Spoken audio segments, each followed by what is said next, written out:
Assalamualaikum warahmatullahi wabarakatuh.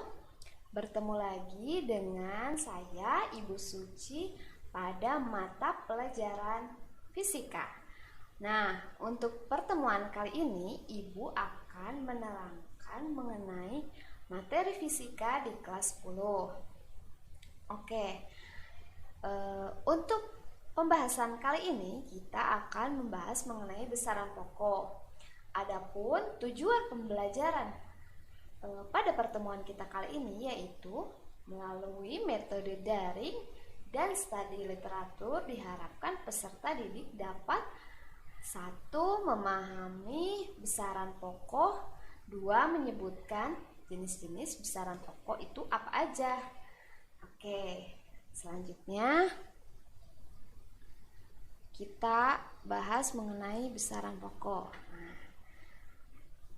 Untuk definisi dari besaran pokok adalah besaran yang satuannya telah didefinisikan atau ditetapkan terlebih dahulu dan tidak diturunkan dari besaran lainnya.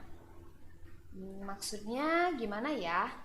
Jadi maksudnya besaran pokok itu satuannya tunggal, jadi tidak diturunkan dari besaran lain. Oke. Next.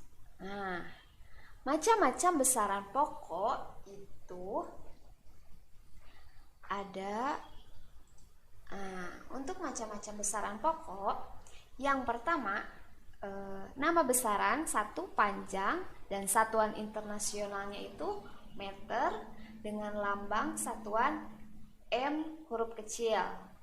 Jadi dalam sistem lambang atau simbol dalam fisika itu harus diperhatikan ya. Ini untuk lambang satuannya itu harus sesuai. Jadi kalau M huruf kecil, M huruf kecil. Oke, next untuk selanjutnya. Nama besaran yang kedua itu massa. Nah, massa itu satuan internasionalnya kilogram. Nah, lambang satuannya kg. K huruf kecil, G huruf kecil. Oke, untuk yang ketiga, waktu. Waktu itu satuan internasionalnya sekon dan lambangnya S huruf kecil. Kemudian yang keempat itu suhu. Nah, suhu satuan internasionalnya Kelvin dan lambang satuannya K. Biasanya dalam alat ukur termometer itu juga menggunakan satuan. Cuma satuannya tidak kalau standarnya di Indonesia itu menggunakan satuannya Celcius ya, bukan Kelvin. Kemudian yang kelima itu kuat arus. Satuan internasionalnya ampere dan lambang satuannya A. Yang keenam, intensitas cahaya, satuan internasionalnya kandela dan lambang satuannya CD. Kemudian yang ketujuh, jumlah zat. Untuk jumlah zat, satuan internasionalnya mol dan lambang satuannya mol.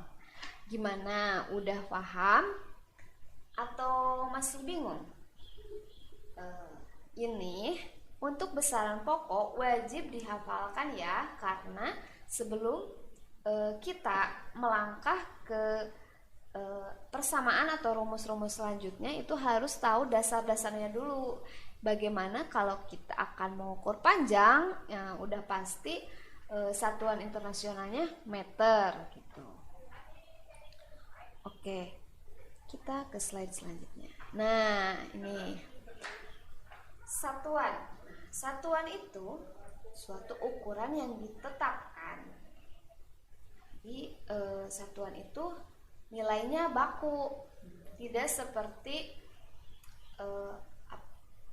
alat ukur tradisional ya. Jadi berbeda-beda antara misalnya tangan teman yang satu dengan yang lainnya berbeda gitu. Kalau satuan ini udah pasti ukurannya.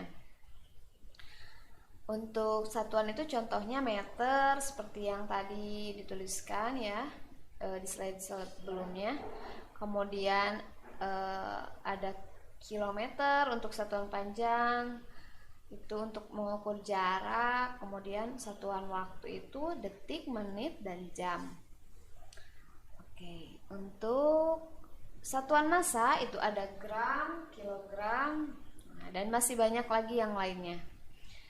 Kemudian sistem dalam satuan itu ada dua jenis, ada sistem metrik dan ada sistem non metrik. Nah, untuk sistem metrik itu udah sering dikenal ya. Itu ada MKS dan CGS. MKS itu singkatan dari meter, kilogram, dan second. Itu yang sudah sesuai dengan satuan internasional. Nah, kalau untuk CGS itu centimeter, gram, sekon. Itu juga sama jenisnya. Untuk misalnya sentimeter untuk pengukuran panjang, kemudian gram untuk mengukur berat, dan kemudian sekon juga untuk mengukur waktu. Nah, yang kedua ada sistem non metrik. Ini sistem British. Artinya sistem ini digunakan ya di suatu negara itu ya di British. Kemudian sistem internasional itu dalam SI ada 7 besaran pokok yang berdimensi dan 2 besaran pokok tak berdimensi. Maksudnya dimensi itu apa? Oke. Nah, baik, untuk selanjutnya kita akan membahas mengenai dimensi. Nah, tapi sebelum itu Ibu akan memberikan tugas. Silahkan cari dimensi dari besaran pokok. Nah, hasilnya bisa diupload di akun Instagram dan tag akun Instagram Ibu @fitri.sc atau akun SMK Bakti Karya Parigi. Baik anak-anak, untuk pembahasan besaran pokok sampai di sini mudah-mudahan dapat diserap dengan baik oleh kalian. Dan jika ada pertanyaan bisa ditanyakan di kolom komentar atau langsung ke Ibu pada saat pembelajaran. Terima kasih atas perhatiannya. Wassalamualaikum warahmatullahi wabarakatuh.